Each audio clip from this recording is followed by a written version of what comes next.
성도 여러분, 11월이 시작된 지 벌써 나흘째입니다.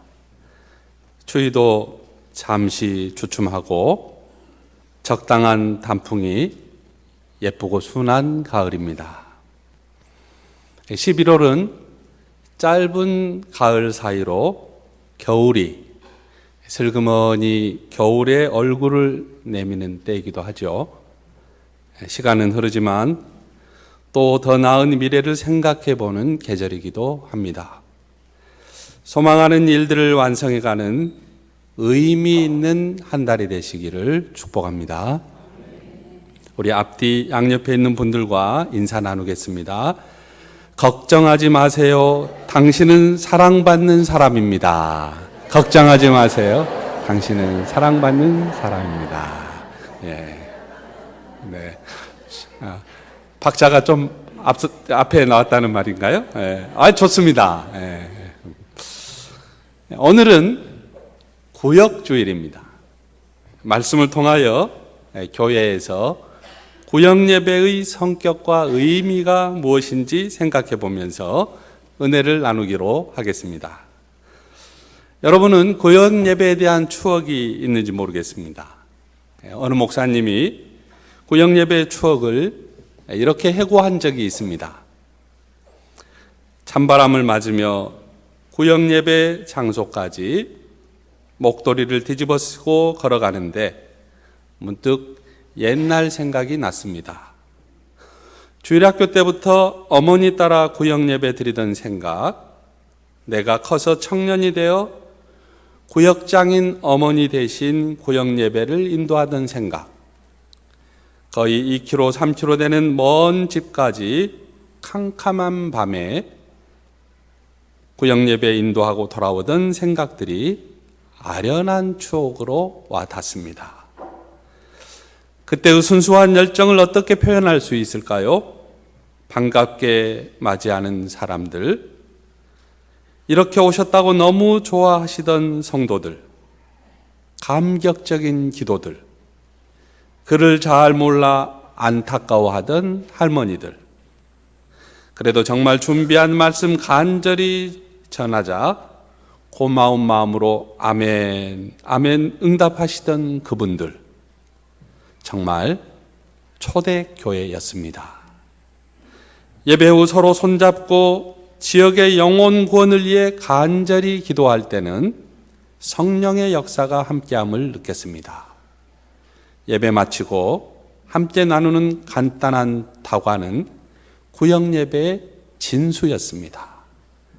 어렸을 때는 먹을 것이 부족하던 때라 구역예배만 되면 먹을 것을 내놓으니까 사실 그게 좋아서 구역예배를 따라다녔던 것 같습니다. 목사님이 쭉 적어놓은 글이에요. 여러분은 어떠신지 모르겠습니다. 요즘엔 교회마다 구역예배의 성격이 달라졌습니다. 목장예배, 또 어느 교회에서는 셀예배, 또 어느 교회에서는 소그룹 모임 등 조금씩 시대에 맞게 변형된 모습과 체계를 가지고 있는 것 같습니다. 그러나 이들 모두는 이름은 달라도 더 깊이 들여다보면은 원리는 비슷해 보입니다. 교회마다 공적으로 드리는 예배하고는 달리 각 구역예배, 가정예배, 셀예배, 소그룹 예배 등의 모임을 뭐라 그러냐면요, 교회 안의 교회, 이렇게 이야기합니다. 이건 공식적인 용어예요. 신학적인 용어이기도 합니다. 하나님이 진정으로 원하시는 교회는 어떤 교회일까요?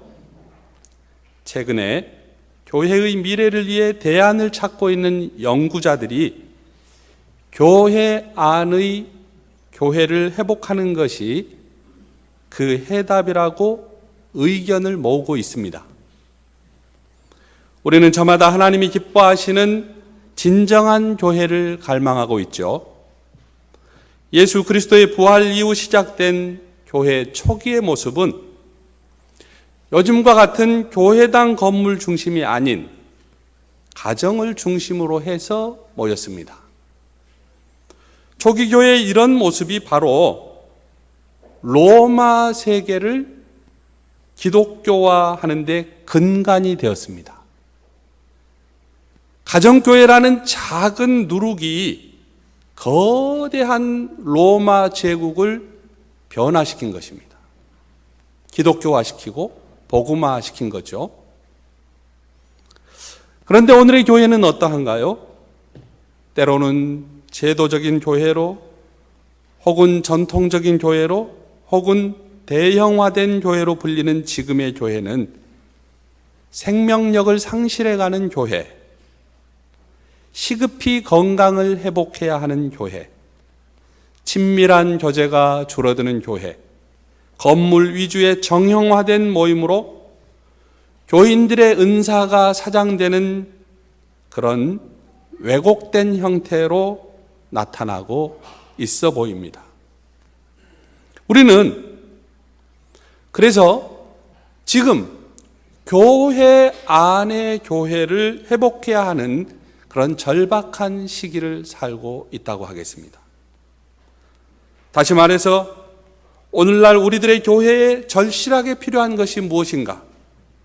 이에 대한 대답은 교회의 정체성이라고 할 수 있는 교회 안의 교회를 회복하는 것, 거기에 있다는 것입니다. 교회 안의 교회는 가정 중심의 작은 교회입니다.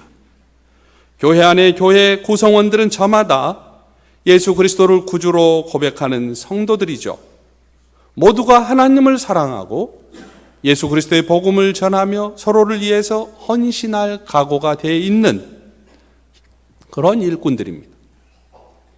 우리가 이런 교회 안의 교회의 모습을 진실되게 회복시켜 나갈 때 하나님의 나라가 확장되리라고 믿습니다.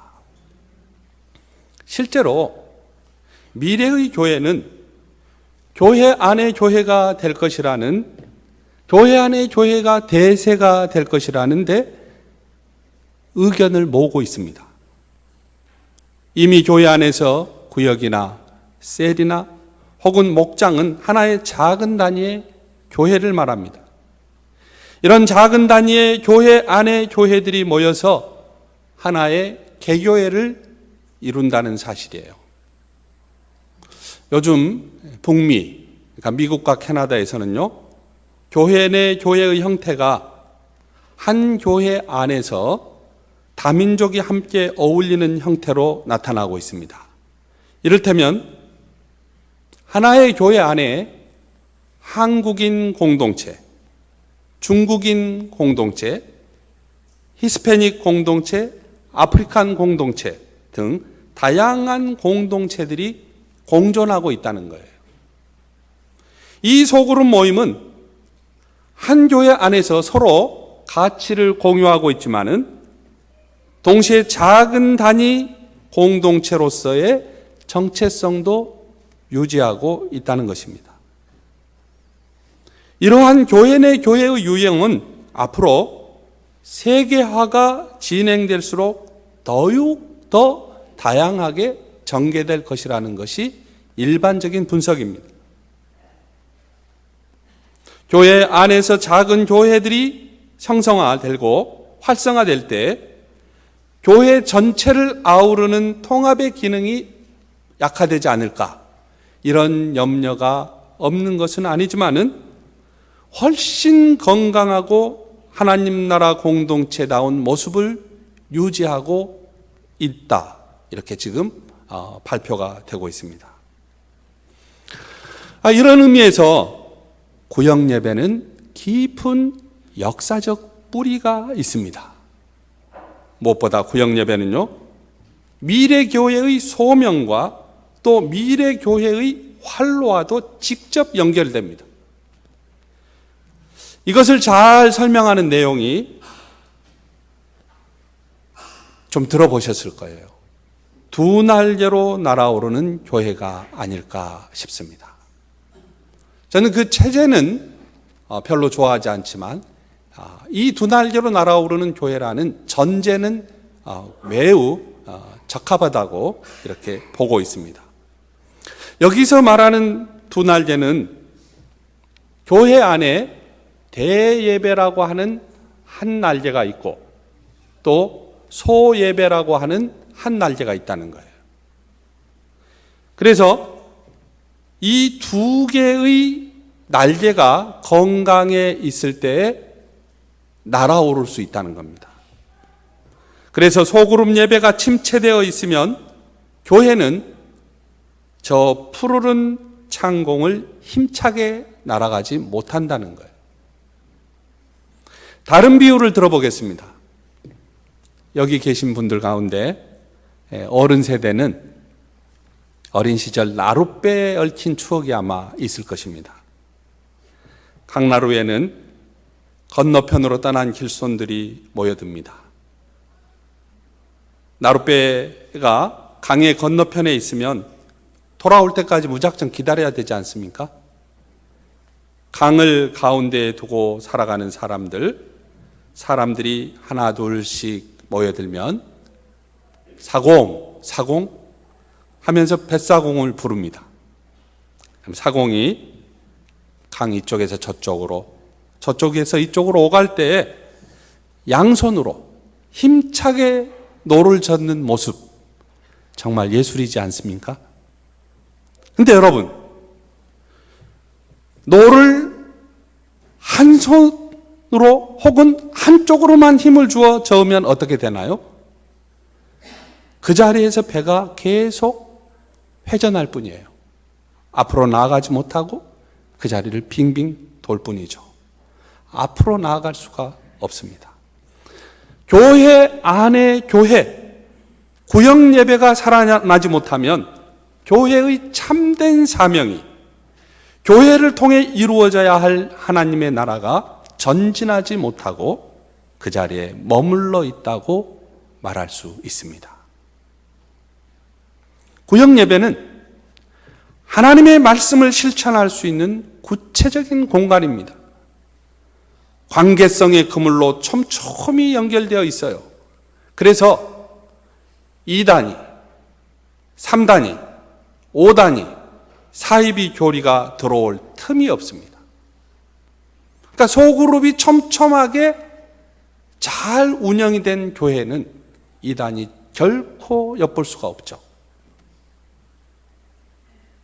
좀 서툴러도 구성원들이 서로 이해하고, 좀 부족해도 서로 안아주고, 또 인도자가 풀이하고 해석해서 전하는 말씀은 목사님의 설교하고는 좀 다르지만 그것도 그 나름대로 아름다운 색깔로 전해질 수 있다는 거예요. 이심전심이 이루어집니다. 각 가정과 지체의 형편을 앞에 두고 기도할 때는 성령의 역사를 체험합니다. 구역장은 어머니와 같이 감싸주고 챙겨줍니다. 권찰은 구역장을 도와 뒤에서 힘껏 밀어줍니다. 약한 자를 섬기고 선교의 비전을 나누는 곳, 그것이 구역예배 현장입니다.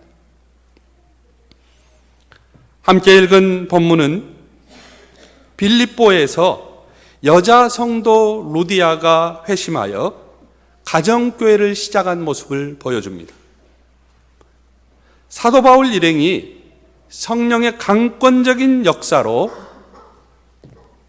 아시아로 발을 돌리지 않고 배를 타고 건너서 마게도냐의 첫 번째 해당되는 빌립보로 향했습니다.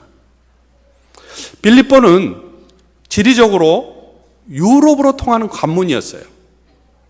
그러니까 유럽 선교의 교두보가 필요한 그 지역에서 지금 사도 바울 일행이 여자 성도들을 만나게 되었다는 것입니다.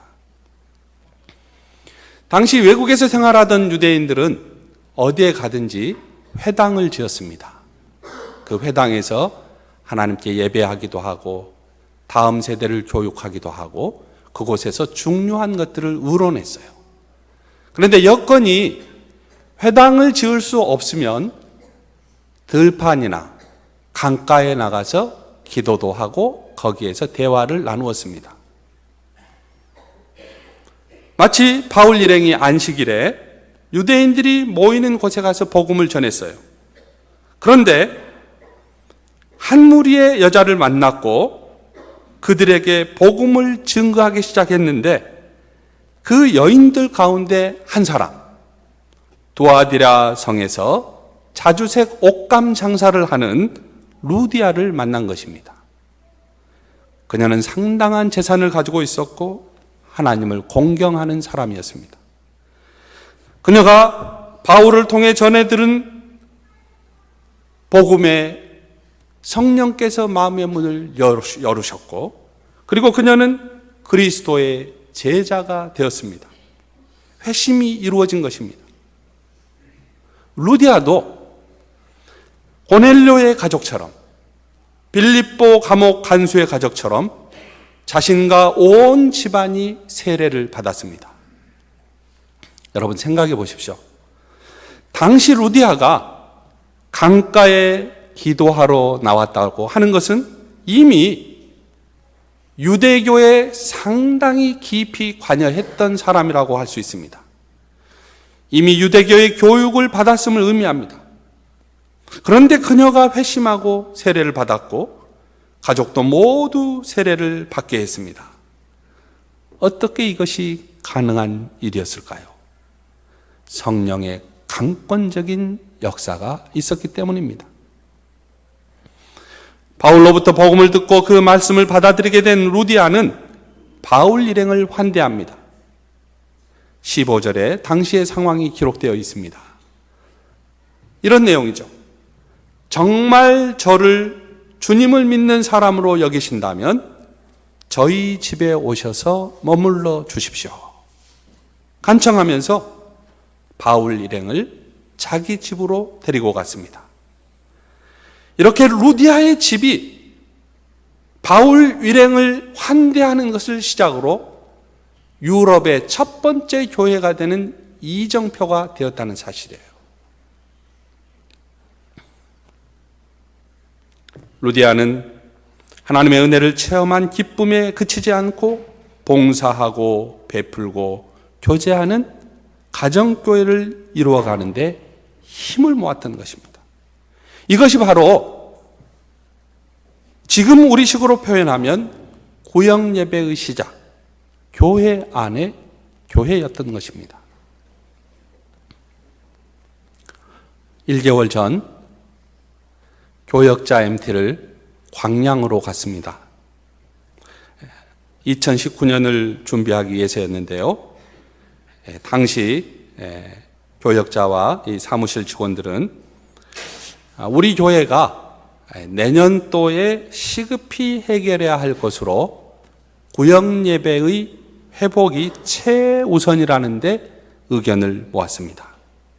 우리는 거의 다른 스케줄을 반납하고 오전, 오후, 온종일 구역을 재편성하기 위한 방안을 모색했습니다. 몇 가지 원칙을 세웠습니다.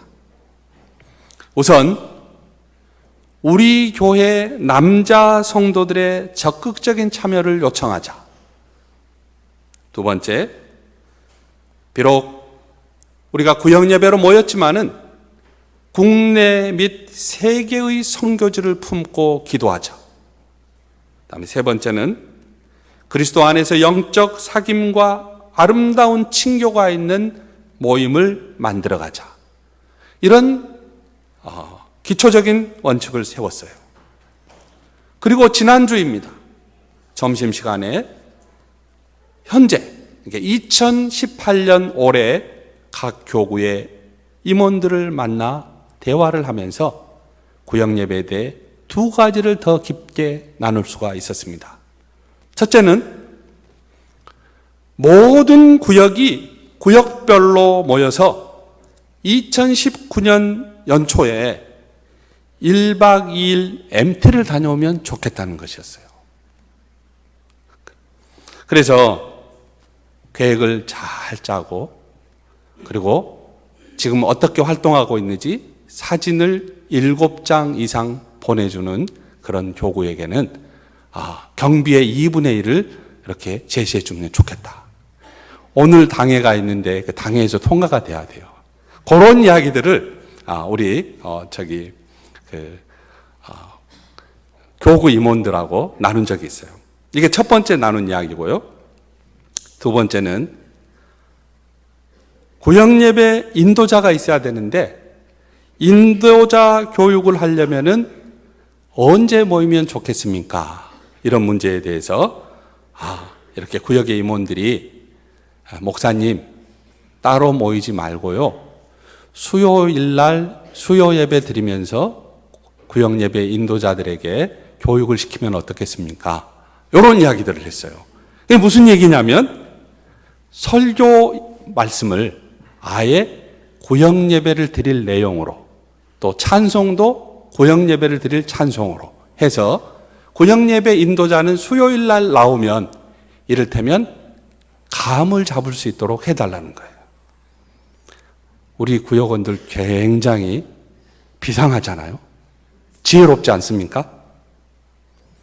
그러면 구역 예배 시간에 목사님이 설교한 내용을 잘 정리해서 전하기로 하면 좋겠다는 거예요.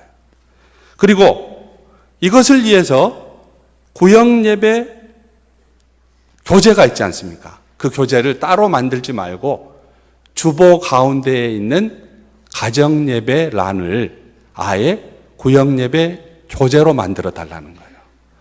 너무너무 멋있었습니다. 성도 여러분, 지금까지 우리는 교회 안에 교회, 곧 가정 예배, 구역 예배 모임에 대한 것을 다각적인 측면에서 살펴보았습니다. 그리고 구역 예배를 통해 교회의 한쪽 날개를 회복하자고 했습니다. 여러분이 잘 알듯이 지금까지 교회의 역사에서 모든 체계와 시스템은 일방적으로 공적 대예배에 집중되어 있었습니다. 우리가 어떻게 서로를 알며 어떻게 서로를 위해 기도하고 어떻게 영적 친교를 나눌 수 있겠습니까? 우리가 어떻게 영적인 따스함과 주님의 인도하심을 경험할 수 있겠습니까? 여러분, 어떤 분이 교회에 오더라도 말입니다. 소그룹 안에서 친교를 나눈 경험이 없으면 그분은 조만간 교회를 떠나게 되어 있습니다. 하나님께서 구역 예배를 통해 우리를 사용하기 원하십니다. 살다 보면 인생의 기쁨이 좀 있잖아요. 누구에게나 몇 차례 있지 않습니까? 그런데 가장 큰 기쁨 가운데 하나는 하나님께서 다름 아닌 나를 사용하신다는 것 아니겠습니까?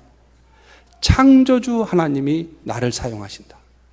여러분, 세 사람만 품고 한번 신앙생활 해보세요. 힘들죠? 아이 키우는 것처럼 힘들어요. 그러나 그 기쁨은 말할 수가 없습니다.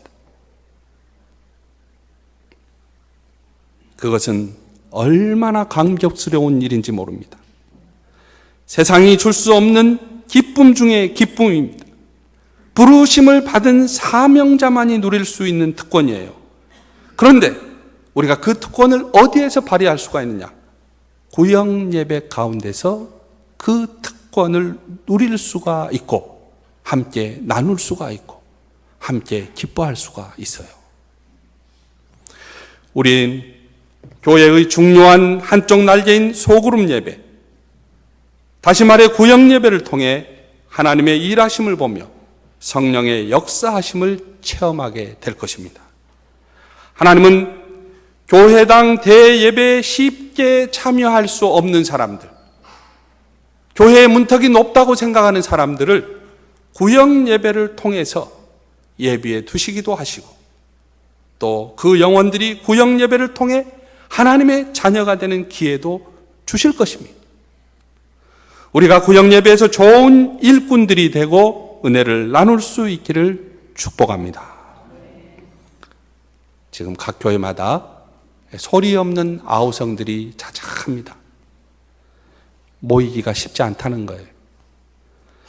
옛날에는 부부 가운데 한 사람의 수입으로 생활했지만은 지금은 맞벌이에 너무나 시간이 없다는 것입니다. 삶이 바빠지고 다양화되어 있는 것이 사실입니다. 그러나 우리는 이럴 때일수록 더 모이기에 힘쓰는 사람들이 되어야 하지 않겠습니까? 혹여 지금 구역 모임에 참여할 수 없는 상황이라도 인도자들과 긴밀한 관계 유지하면서 또 믿음의 지체가 서로 연결될 때 그때 우리가 참 생명력을 유지할 수 있다. 그리고 함께 성장하며 함께 행복한 신앙생활을 하게 되기를 진심으로 축복합니다. 2019년은 우리 교회가 창립 30주년이 되는 해입니다. 구역예배에 있어서도 새로운 출발을 하나님께서 우리 가운데 허락해 주시기를 간절히 기도합니다. 인도자, 그리고 구역장, 총무가 전화하면 기쁜 마음으로 받으시길 바랍니다. 기대를 가지고 구역예배에 참여해 주십시오. 하나님은 구역예배를 기대하고 계십니다. 서두에서도 언급했습니다마는 이제는 부흥회나 집회나 세미나만으로 교회가 앞으로 나아가는 대안을 찾기가 어렵습니다. 성경 공부 일변도나 기도의 일변도나 이벤트 일변도 역시 마찬가지입니다. 구역 예배 모임은 초대교회의 전도 방법이었으며 지금도 여전히 하나님이 일하시는 공간이고 미래 교회를 위해서도 바쁜 현대인들에게 영적 칭교와 행복을 경험하게 할 그런 소중한 공간이 될 것입니다. 하나님은 구역 예배를 통해 우리 삶의 곳곳에서 복음이 전진하길 원하십니다. 구역 예배를 통해 우리의 믿음 생활이 더욱 풍부해지고 더욱 깊어지고 더욱 아름답게 되기를 소원합니다. 기도하겠습니다.